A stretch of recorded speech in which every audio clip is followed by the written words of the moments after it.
In Section 2, we'll go over the main requirements of the Bank Secrecy Act, the record-keeping requirements, the 3000 log, the travel rule, and the currency exchange log, and the reporting requirements, the Currency Transaction Report, or CTR, the Suspicious Activity Report, or SAR, by an MSB, the Customs Report, or the CMIR, the Foreign Bank Account Report, or the FBAR, and the report of cash over $10,000 received in a trade or business, or FinCEN Form 8300. The BSA was created to create paper trails that would help government keep track of large cash transactions, the movement of money in and out of the country, and wire transfer and check transactions that may not be going through the transactor's own bank accounts. These records and reports, these paper trails, are useful in criminal and tax investigations.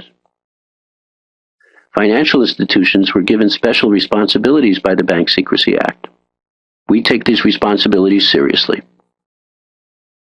A threshold is an amount above which we must obtain identification, keep records, ask further questions, fill out a report, or all of the above. These thresholds require that certain customer information be collected, information that is not required below those thresholds. All thresholds are based on the total amount transacted, including commissions. Since the customer may not be familiar with these requirements, it is recommended this information be gathered at the beginning of the transaction, before payment is accepted. Aggregation means that, for reporting purposes, we must treat multiple transactions as a single transaction if we have knowledge or believe they were done by or on behalf of the same person. For BSA record-keeping and reporting purposes, the aggregation period is 1 day. The two main requirements of the BSA are record-keeping, which refers mostly to the log requirements, and reporting, which refers mostly to forms. A log is an official and permanent chronological record of transactions which includes certain details about those transactions, such as date, amount, sender's name and address, etc. Nowadays, we keep these records using computers. Computer software keeps these records and enforces BSA rules. Record keeping includes taking and verifying ID of conductors of transactions. If you pay out or sell monetary instruments, or send or pay out a funds transfer of $3,000 or more, you must log certain information. The information needed at $3,000 and over are customer name, address, government-issued ID, date of birth, and taxpayer ID number. They're triggered at $3,000 by any method of payment, cash, check, or wire, in either direction, purchase or sale, per person per day. It usually takes many financial institutions to get money from one place to another, like links in a chain. The chain might involve an originating institution, an intermediary institution, and a receiving institution. The travel rule is meant to preserve the paper trail when multiple financial institutions are involved in a transfer. This is where the travel rule gets its name. Remember, layering is used as a method of laundering money. The travel rule makes it more difficult for criminals to hide their bread with layering. The travel rule is similar to the other log requirements because it also applies to transactions of $3,000 and more. The travel rule adds a new requirement that an intermediary financial institution must preserve and pass on all data received with the transmittal, and if there's anything missing, transmitter information must be provided to the other financial institutions in the chain upon request.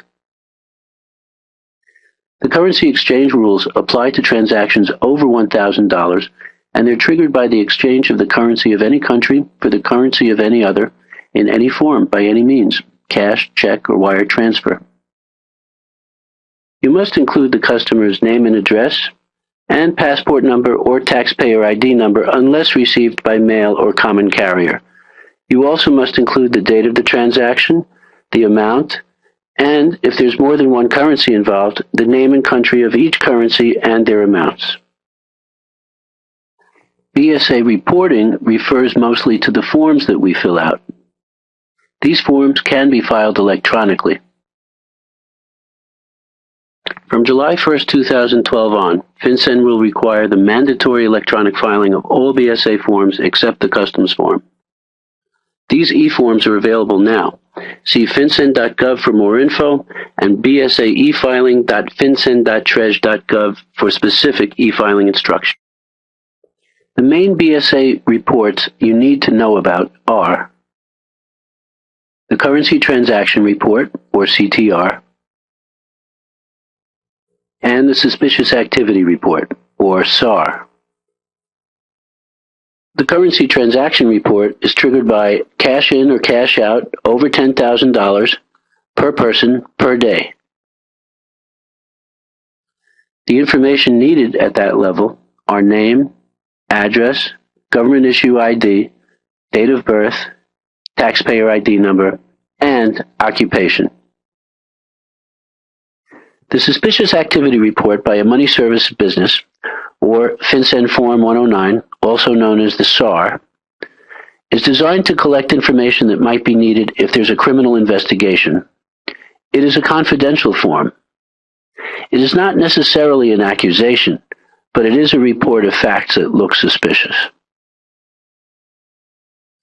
MSBs must file SARs at $2,000 or over, and they may voluntarily file SARs at lower amounts.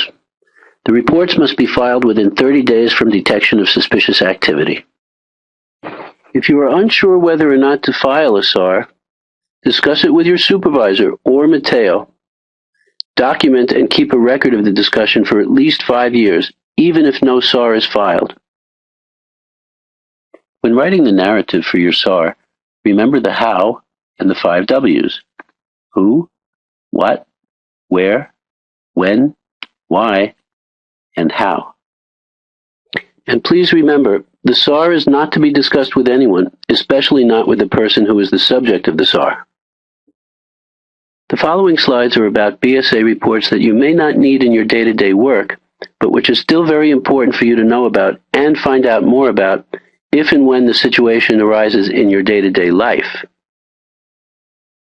What we call the customs form is FinCEN Form 105, also known as the CMIR, and its full name is the Report of International Transportation of Currency or Monetary Instruments. This report is required at amounts over $10,000. The customs form is triggered by cash or any negotiable instrument entering the United States or leaving the United States, whether the money is carried by hand or shipped or received. The Foreign Bank Account Report, or the FBAR, is really entitled The Report of Foreign Bank and Financial Accounts. It is an information return which is due by June 30th for reporting the calendar year preceding, and it applies to all U.S. persons, not just MSBs. The Foreign Bank Account Report, or the FBAR, is triggered by having over $10,000 held in foreign bank accounts or any type of financial account at any one time during the previous calendar year. The report of cash payments over $10,000 received in a trade or business, or FinCEN Form 8300, is triggered by any transaction or series of related transactions that aggregate over $10,000 in cash over a 12-month period received in a trade or business. And please remember, keep all BSA and customer-related records for at least 5 years. This is the end of Section 2. When you are ready, please move on to Section 3.